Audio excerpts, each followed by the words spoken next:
I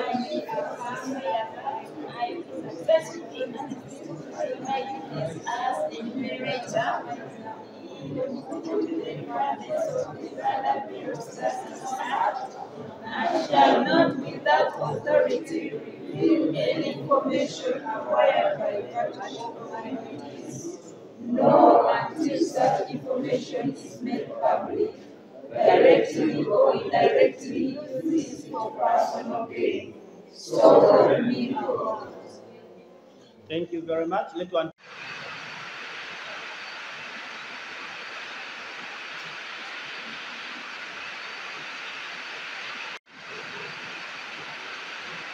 We are going to call 20 people. Yes.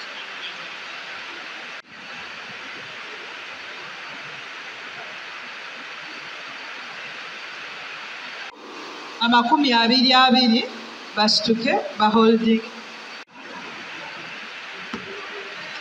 Makumi abiri baje bayimirire wano batwekinge odi yaabwe.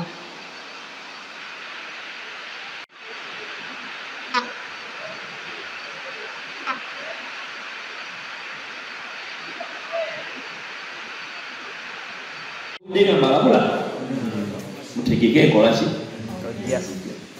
omulimu guno njagala okukola kubanga guli mu kugasa makati ga ministry ya finance ekiseke omulaba ministry ya finance weeri waliwo ekisinga ensi byomukola ki muleke abakulu bere shuwa figa okutegekera sensaasi y'eggwanga mujjukira ebyokulonda kuba ebirayiro musobole okukola omulimu guno nga bwesaanidde kituufu oba si kituufu.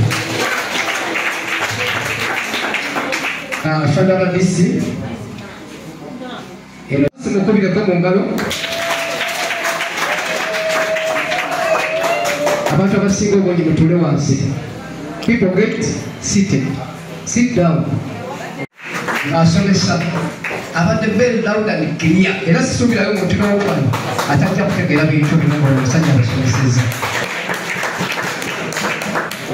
Erinnya kati bampita national duty nze munga ya David sinze national so naye bwe byonna twali twagala ggwanga ate era kirina ensonga entuufu. Tubebaza bonna babadde bayizi balungi abantu 107 bagambye abaami n'abakyala ate bonna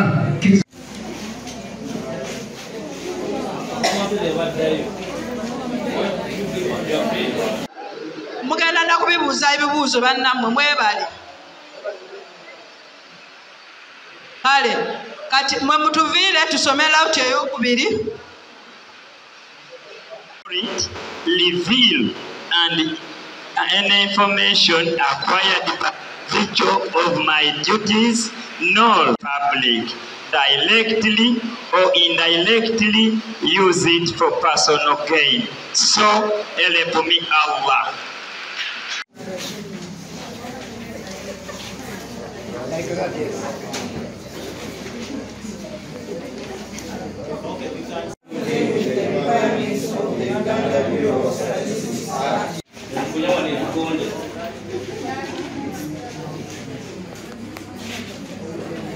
Here we go.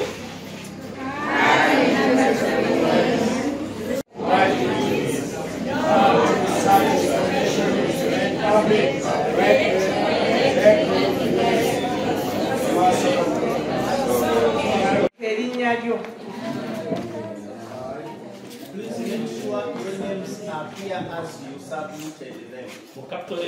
That is why I say I have this list. Make sure your names do not.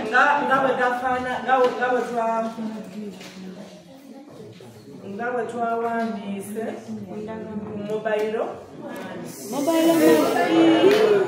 tukoze national ID. Tukoze ga ID. Who's the stopper? Can you spell your name? S-O-B-A-A-N. It should be like that. What you submitted is what you put. Okay. And sign, please. Akati tuwandiika mulabye ayaabo do solemnly swear affirm that I will faithfully and honestly fulfill my duties as Akati awo tugenda kuwandikawo enumerator ng'owandika enumerator. Enumerator supervisor nga naawe oteekawo enumerator supervisor. Capital letters. Yes. Even if it is not in capital.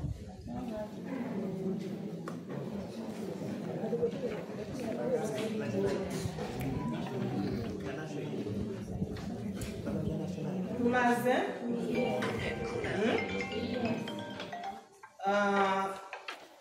As a treasure chowandiise shall not without authority, no, in conformity with the requirements of the Uganda Bureau of Statistics Act, and shall not without authority reveal any information acquired by virtue of my duties, nor until such information is made public, directly or indirectly, use it for personal gain. So help me, God, stroke, Allah, banafa abayinzikiriza ki? Akati olaba awaddakaawo awali declarant awo nno ogenda okusayininga signature yo.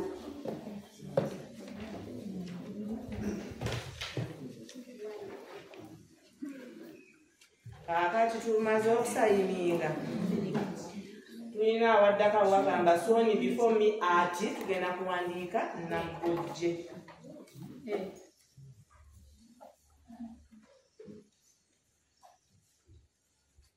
Tumaze okuwandiika otugambye this olunaku lw'olwaleero olunaku z'omwezi mmeka?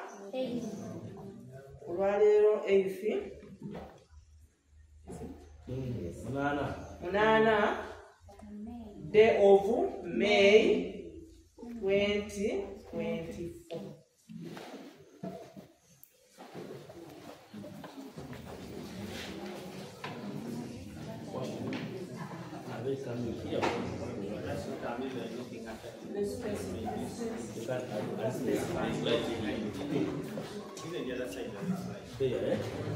So we are going to have comes into your knowledge when you're carrying out this duty. You're not supposed to share it with any other outside. You're only supposed to share it with the responsible persons. And that is the people who have given you the role to do this work. That is the Uganda Bureau of Standards and Statistics. It come across is private information. Even us as judicial officers, we also sign such agreements whereby you're bound to secrecy. That whatever comes to your knowledge during certain things, you're not supposed to disclose. So I hope you understand the reason as to why you are going to administer this one. Yes. Now, before we proceed, if there is any colleague of yours who is not here, please tell them to come now, because if they don't, they can't carry out the work. Is everybody here? There's only one.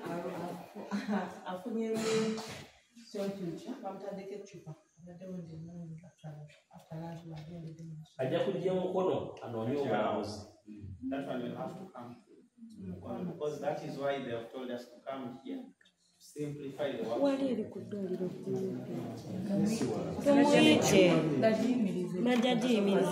Yes. I cannot wait for one person. Maybe what I can do, as someone is running, others can be taken off. Yes.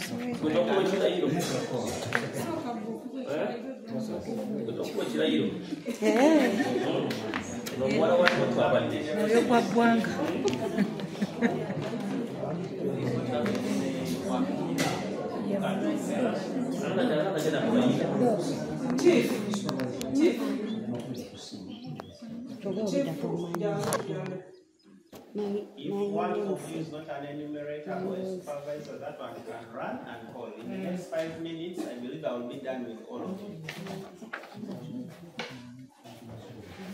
So please, all of you have papers in your possession. Please write your names. Write your real names as they appear.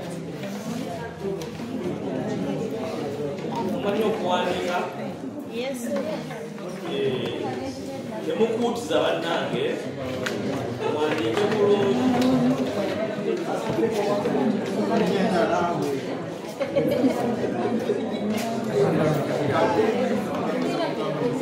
That's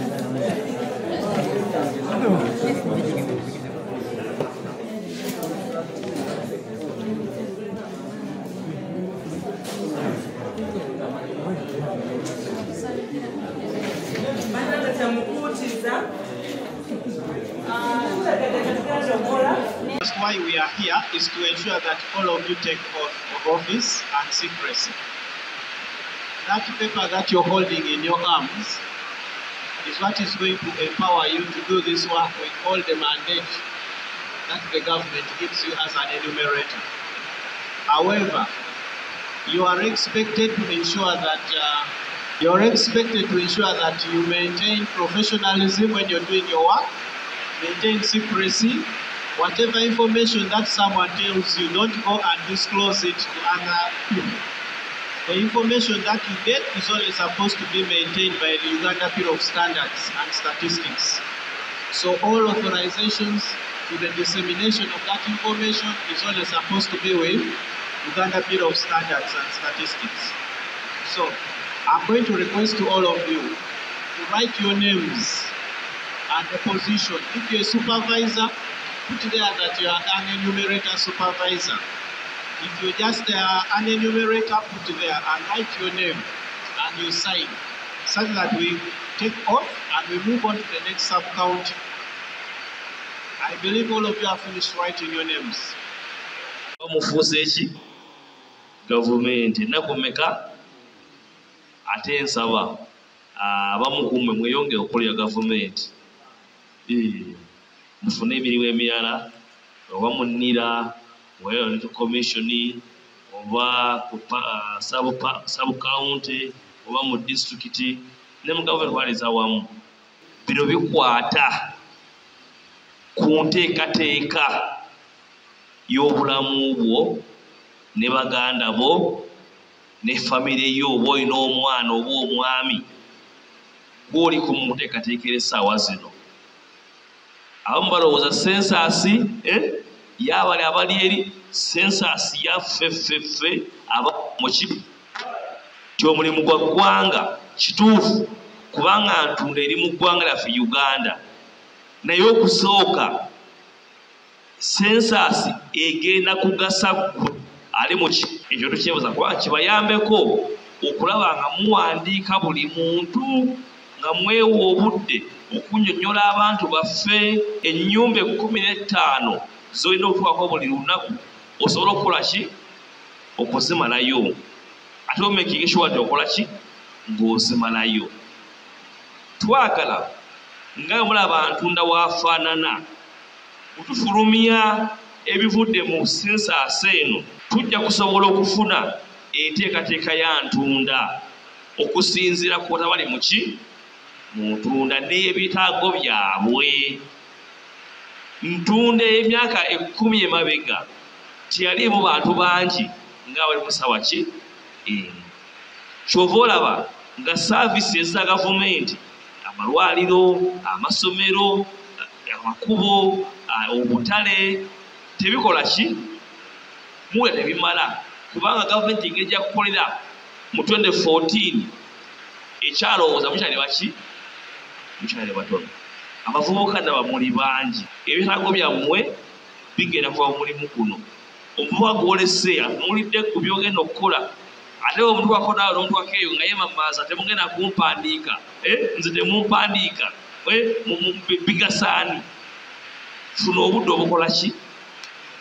Obumunnyonnyola kubanga ayogera ebyo manya takola ki? Tabitegeera bulungi. Amannya Kataabu Godfrey omwami w'eggombola y'Ekimenyeddde. Tubadde n'omusomo gw'okutendeka oba okutraininga ba-enumerators, tusomeseza ba-enumerators 97, kuba supervisors 12, abakola toto y'abantu 10, bali toto y'abantu 19. So tumaliriza bulungi omusomo gwaffe era tukakasa nti tubasomeseza babikutte era bagenda kusomekubba nga basobola okutubalira bulungi abantu, basobola okutuwa information engeri eyeetaagisa. Nakubaaleero basobodde okuteekera ebirayiro byabwe era ne bakakasa nti bagenda kutuwa information eyo kyetagisa okulaba kugenda mu maaso ng'eggwanga. Ng'omuntu amenya ebirayiro ebyo kitegeeza nti aba avudde ku mulamwa ensonga kitulayira okusigala ku ekyo kyennyini kisomeseddwa ate nekyo tetulina okukola mu tteeka era singa omuntu aba ng'avudde ku birayiro byateekeze omuntu gy'alayidde kitegeeza nti tuba tuteekinga another step okulaba nti omuntu ono abeera prosecuted because it will be against kyakoze ki kyalayidde.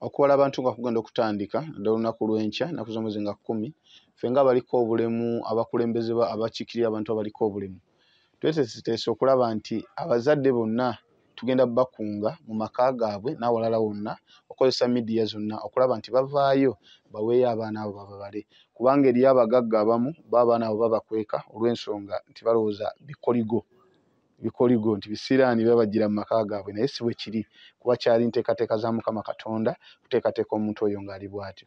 Nze nno nsuubira nti abazadde mwenna muggyeyo abaana bagende bababale kubanga bwe mutaabaweeyo eggwanga terigenda bateekerateekera bulungi kubanga enteekateekera y'eggwanga be abantu be babaliddwa ne basobola okulaba nti bano bali bwe bati ebikula by'abantu byonna ne bimikisingibwa basobola okuba nti basobola okuteekerateekera obulungi.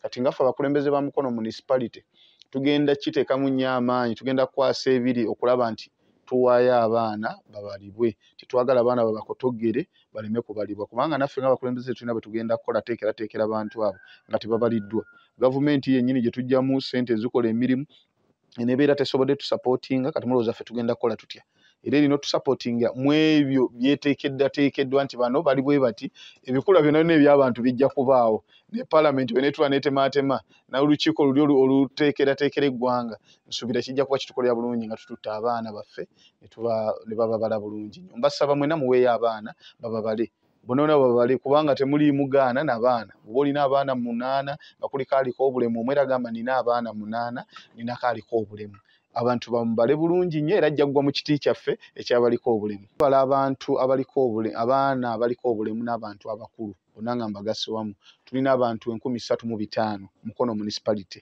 naye bwe tugatta ne disitulikiti yonna tulabika tulinga 2.2 kubanga disitulikiti y'e Mukono nnene ate tugaane tukkirize abaana abaliko obulemu bangi naddala mu byalo naffe wano mu bibuga bangi era nsaba gavumenti esooke enoonyereze kuba n'abazaalibwa nga baliko obulemu era nakati bangi tetumanyi oba family planning kati ze zitabudde abakyala tetumanyi kiri wakati awo naye nsaba abasawo abakugu bongere okuzuula ekintu ekyo kyekireetedde abaana abo abaliko obulemu kuba otunuulira abawala abato nabo kati bazaala abaana abaliko obulemu abantu abakulu bazaala abaana abaliko obulemu kati tetumanyi mulembe ki awo gye tulaga mu maaso singa gavumenti evaayo netunuulira ekintu ekyo nga bwe yasooka olwanagana ne pooliyo era eddemu etunuulira ekintu ekyo naye nze mu kulowooza kwange kuyinza okuba nti family planning ziyinza okuba nga ze zimu ezikosa abaana abo. Mbakubira omulanga nti olwaleero enkya batandika gavumenti okubala abantu bonna abaana n'abantu abakulu bakubira omulanga abaana mubaweeyo bagende babalibwe abaana bana abalibwa tugenda kutuwa okuteekerateekera obulungi eggwanga naffe abakulembeze kigenda tuwa amaanyi okubeera nti gavumenti ejja kuba etumanyi era ejja tulowoozangako mu bungi bwaffe naye olwaleero bwe tunaasirikira abaana abo tujja sigala nga tuli awo tetulina kitugenda kwongerako naye muweeyo abaana bagende babalibwe era mbasaba mwenna mu ggwanga lyonna abaana abaliko obulemu basoosowaze nnyo mu kubalibwa bw'obeera n'abaana 8 omwana wange aliko obulemu muweeyo abalibwe bulungi nnyo nze ng'omukulembeze Lubowa Ramadhan wa Mukono municipality kigenda kumpa amaanyi ne bali ababaka ba paalamenti baffe abatukiikirira nga bamukyala Laura Kanusu n'abalala kigenda bawa amaanyi oyimiriranga ku floor ya paalamenti nga bateeseza abantu bategedde obulungi bwabwe basebo ne bannyabo nze nga omukulembeze mbasaba tugende tuweeyo abaana babalibwe ate nammwe ababala abantu bano mbakwate bulungi mbabuuze bulungi temutuuka mu maka g'abantu omukooye mukozese obukambwe nsuubira muteekeddwa nammwe ekimala musomeseddwa emisomo egimala mukwate bulungi abantu be mugenda okubala mubawe obudde omwana oli oba kyetaagisa na kumugjayo abeerekaawo bamugjeyo omulabeko ne bwe munajjanga mupakusi olw'okuba mwetaaga ogenda mu maka amalala ekyo tekijja kukola makulu tetujja kufuna kituufu mbasaba abagenda okubala abantu mukwate bulungi abantu mbabuuze ebibuuzo obulungi basobole obbawa nabo ansi entuufu